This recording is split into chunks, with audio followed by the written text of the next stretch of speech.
Olá pessoal, tudo bem? Vamos lá para a nossa nona aula de geografia, tá?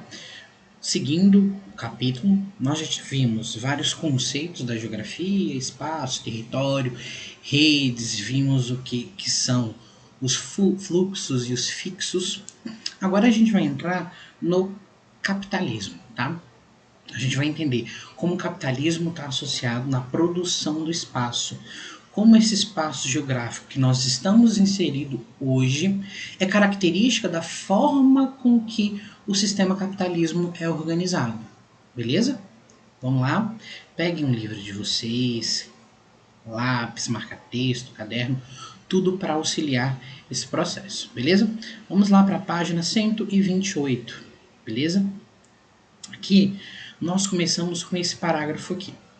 O capitalismo, sistema econômico predominante no mundo hoje, está relacionado com uma forma específica de organização do espaço, ou seja, há uma forma de produção e reprodução do espaço que é resultado e, ao mesmo tempo, condição para o desenvolvimento do capitalismo. Tá? Ano passado, no nono ano, nós estudamos a Guerra Fria. Eu expliquei várias vezes para vocês a organização do sistema capitalista, a organização do sistema socialista e o conflito que ocasionou grandes mudanças na organização do espaço geográfico, principalmente europeu. Tá? Mas agora nós vamos, de fato, organizar todo o pensamento dentro desse sistema capitalista. Beleza? Nós precisamos primeiro entender como que ele funciona, tá? A gente fala, nós vivemos numa sociedade capitalista. Ok, mas o que de fato isso significa? A gente não pode ficar baseado aqui em senso comum, nós precisamos de fato entender como que se dá essa organização. Primeiramente, eu preciso que você entenda que o sistema capitalista é baseado no que nós chamamos de economia de mercado. Quando nós falamos de mercado, você tem que entender que eu estou me referindo a uma relação em que um trabalho produz uma mercadoria. E essa mercadoria, ela tem como finalidade o quê? A venda. Parece simples. Ok, professor. A economia de mercado é baseada em um trabalho que gera uma mercadoria e essa mercadoria ela tem como finalidade a relação de compra e venda de determinado produto, tá? Mas para nós entendermos de fato como que é formada uma economia de mercado, nós temos três características principais, que são a livre iniciativa, a concorrência e a lei da oferta e da procura. Vamos lá. Livre iniciativa é a liberdade que os agentes econômicos, pessoas, empresas, organizações supranacionais têm de iniciar a produção, a circulação e a comercialização de mercadorias ou a prestação de algum serviço, entre eles os produtos financeiros, como faz o setor bancário. Vamos comparar isso com o regime socialista quando a gente estudou a Guerra Fria. Lá durante a Guerra Fria, nós vimos as diferenças entre socialismo e capitalismo. No regime socialista, a gente lembra que a produção, a comercialização, ela era feita pelo Estado. A livre iniciativa, ela garante que eu, professor Felipe, você que está aí, Matheus, Juliane, todos vocês podem, em algum momento da vida de vocês, querer fazer parte desse sistema capitalista produzindo algo. Você quer produzir o quê? Eu quero vender chocolate, por exemplo. Eu tenho essa liberdade. Eu posso produzir na minha casa algum tipo de bombom, de bolo, de sei lá o que, e vender. Beleza, eu tenho essa liberdade. Então a livre iniciativa, ela garante que pessoas, empresas, qualquer um desses indivíduos, desses agentes econômicos, ele possa estar inserido nessa lógica de venda de determinado produto. Aí a gente entra, já puxa para a concorrência. Eu estou vendendo brigadeiro na escola, por exemplo. Não pode, mas eu estou vendendo. A Juliane vai vender também. Aqui a gente vai entrar na concorrência. Se vários indivíduos podem vender o mesmo produto, obviamente isso vai gerar concorrência. Então, o nosso alvo da nossa produção vai ser vão ser os alunos da primeira série. Eu vendo chocolate, a Juliane também vende chocolate brigadeiro. Então nós vamos começar o quê? A tentar convencer vocês a comprar o nosso produto. Eu vendo o chocolate a R$ 1,50, a Juliane vende a R$ 2. De quem que vocês vão comprar? Provavelmente vocês vão comprar do meu, porque ele é mais barato. Só que aí o sistema capitalista, dentro dessa lógica de concorrência, ele pode utilizar a publicidade. A Juliane, ela pode falar pra gente que o chocolate dela é de melhor qualidade, que ele traz benefícios para a saúde, que ele te deixa mais bonito, que ele faz com que você seja mais inteligente, por exemplo. Então ela utiliza do fator da publicidade para fazer com que, nessa lógica de concorrência, ela venda mais do que eu. O sistema capitalista, ele tem que fazer com que você queira comprar determinado produto. A concorrência entre empresas, vamos agora sair da lógica da sala de aula e vamos falar da Apple e da Samsung. São duas empresas que produzem celulares, tablets, o que você quiser falar aí, e eles querem fazer com que as pessoas comprem seus produtos. O que leva uma pessoa a comprar um iPhone e não comprar um Galaxy, por exemplo? Existe, então, uma sedução por meio dessa publicidade que faz com que algumas pessoas acreditem que o iPhone é um produto melhor do que o Galaxy S10, por exemplo. Essa relação é muito importante porque é por meio da publicidade que os produtos continuam sendo vendidos. E também da obsolência programada. Mas depois a gente fala sobre isso. Eu consumo tal produto porque eu acredito que ele é melhor. E o que faz eu acreditar que esse produto é melhor é exatamente a prática da publicidade. Outra coisa é a lei da oferta e da procura, também chamada de oferta e demanda. Tá?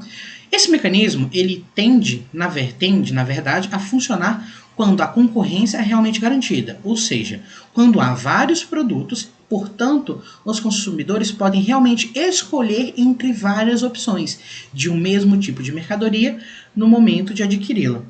Então, ela tem qual funcionamento? Se os fabricantes produzirem uma quantidade de mercadorias maior do que aquele que o conjunto de compradores deseja ou consegue consumir, haverá uma oferta maior que a procura e, portanto, sobrará o excedente que pode fazer decair o preço de mercadoria. Essa lei da oferta e da procura, então, para você entendê-la, você tem que entender o seguinte: quanto mais produto eu tenho em circulação, a tendência é que o preço daquele produto caia. Então vamos lá. Eu tenho uma loja de celulares. Eu tenho 700 celulares lá para serem vendidos. E eu não consigo vender esses 700. O que eu vou ter que fazer? Eu vou ter que reduzir o preço desse produto para fazer com que as pessoas comprem esse excedente de mercadoria que eu tenho.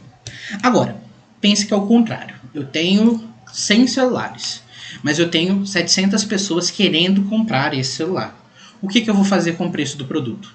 Eu vou aumentar.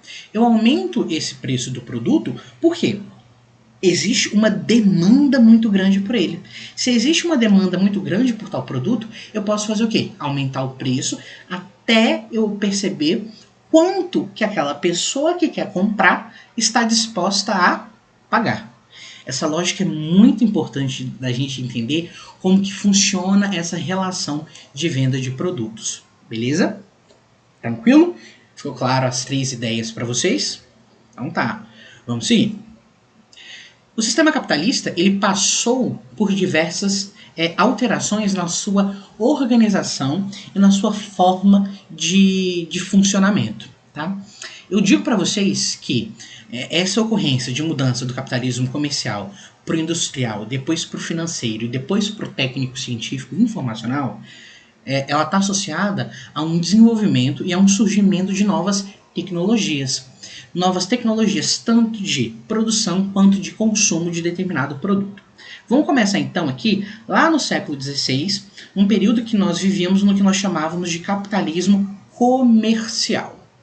Guarda o nome. o nome das fases do capitalismo ela vai ser fundamental para você entender o seu funcionamento. Ela recebe esse nome porque o foco dos grandes investidores nesse momento não era a produção de mercadorias, mas sim sua comercialização. Você tem que entender que para eu comercializar um produto eu preciso de mercado consumidor. Eu preciso de pessoas e de rotas e de lugares que estejam dispostos a comprar tal produto. Ok? Então, o capitalismo comercial ele tem muito a ver com aquele período da história chamado de grandes navegações. Eu vou então conquistar novos territórios, encontrar novos territórios, eu vou aumentar minha rota de comércio e eu vou poder vender esse produto para vários outros lugares. Ok? Dá uma lida nisso aqui, ó. A produção das mercadorias mais valorizadas dessa época ocorria muitas vezes em locais distantes, como a América e a Ásia, envolvendo uma relação de trabalho que não era capitalista, como a escravidão e a servidão. Por isso que alguns vão chamar esse capitalismo comercial de pré-capitalismo, porque não existia uma liberdade propriamente dita nessa relação de extração, de produção e de venda de determinado produto. Já no século XVIII as coisas vão mudar bastante, tá? Você sabe que na sua aula de história, de filosofia, de sociologia, nós falamos bastante do século XVIII, principalmente o finalzinho dele. É importante você entender que é nesse contexto que ocorre a Revolução Industrial. Quando eu falo de Revolução Industrial, por que a gente estuda tanto esse momento nas ciências humanas? Porque, de fato, essa revolução ela foi responsável por literalmente causar uma revolução em toda a organização social desse período.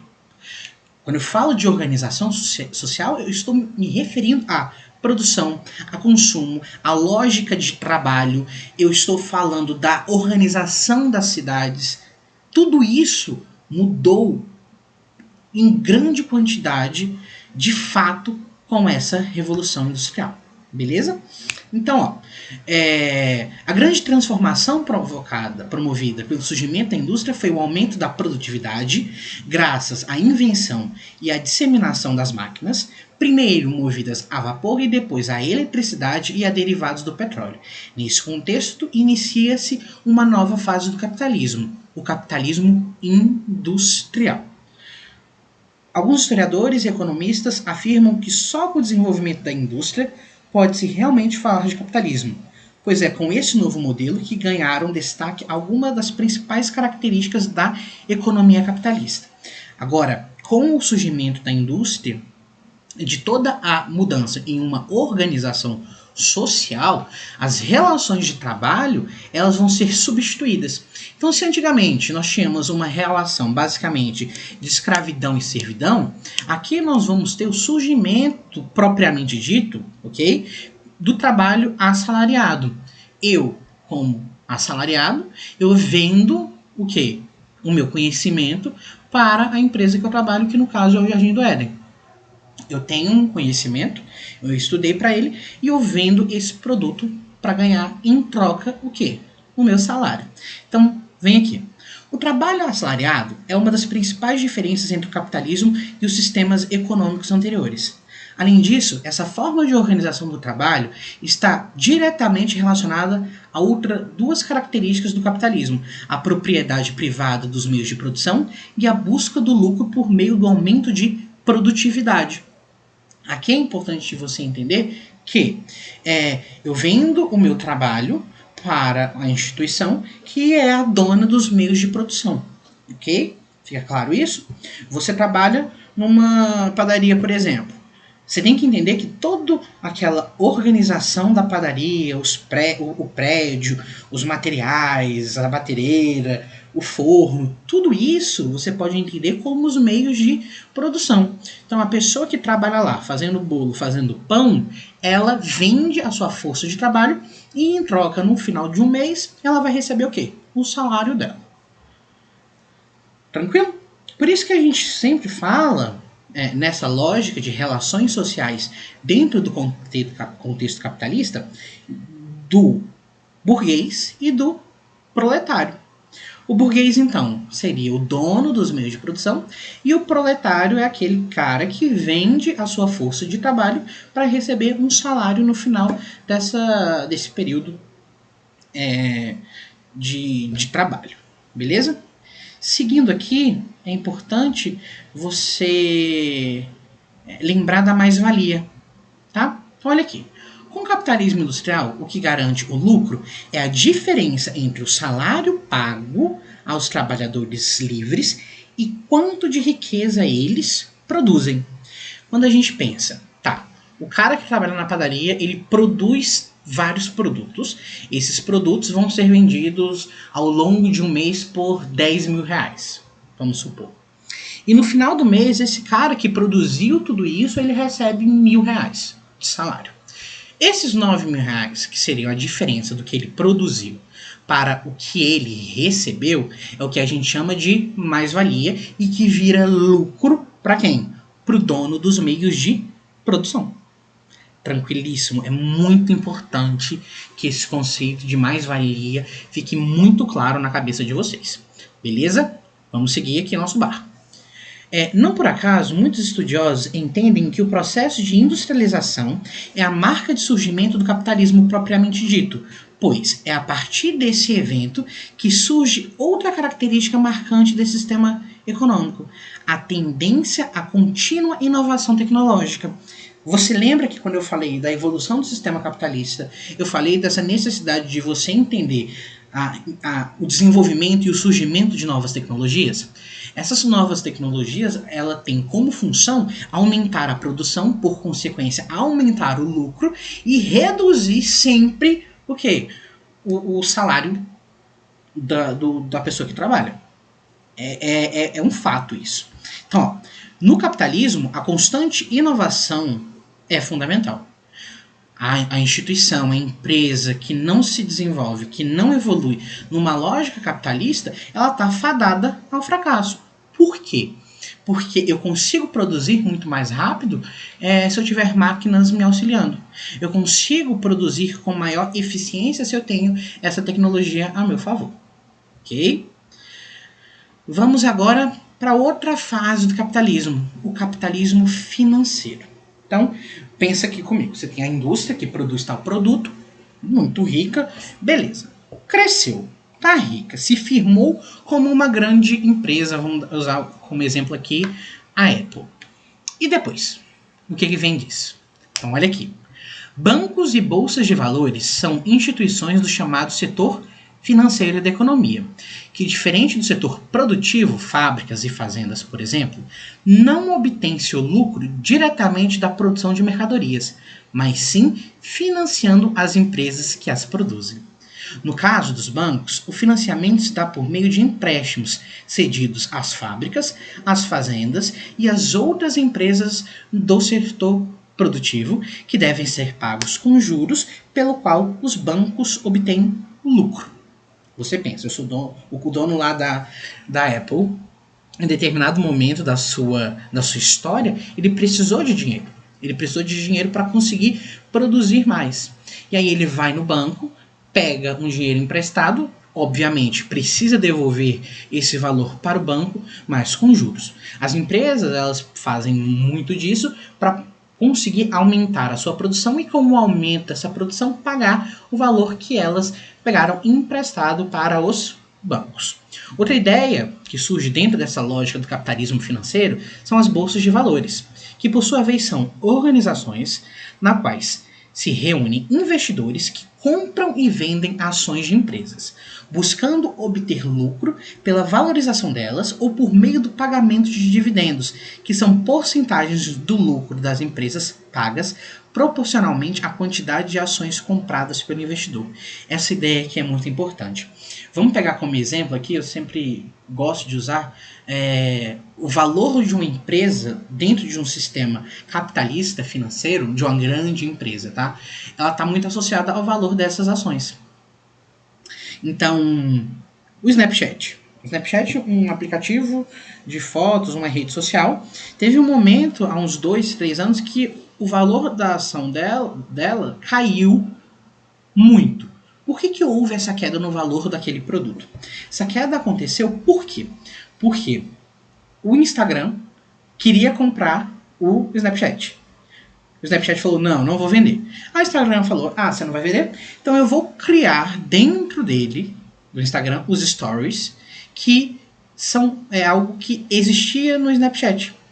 Quando isso acontece, grande parte das pessoas que utilizavam o Snapchat migram para o Instagram, reduzindo a influência que essa empresa tinha, e agora o Instagram tem muito mais poder, muito mais força do que ela. Okay? Então, essa é a lógica do capitalismo financeiro. Essa influência das ações, dos bancos, dentro dessa nova organização do sistema capitalista. Aqui também você tem que pensar nas transações econômicas. Eu compro um produto, eu vendo um produto sem nem me encontrar com a pessoa que compra tal produto. Você entra aqui na internet, você vai lá no Mercado Livre, você vai lá na Amazon, você tem uma centena de sites que vendem produtos. Essas transações comerciais, elas se dão por intermédio do quê? Da internet, e aí todo mundo fica bem, fica tranquilo. Ficou claro todas essas ideias aqui? Então, por hoje é isso. Na próxima aula a gente entra no contexto de monopólio, oligopólio, cartel e depois de algumas doutrinas econômicas dentro do sistema capitalista. Beleza? Um abraço para vocês e até a próxima. Tchau, tchau.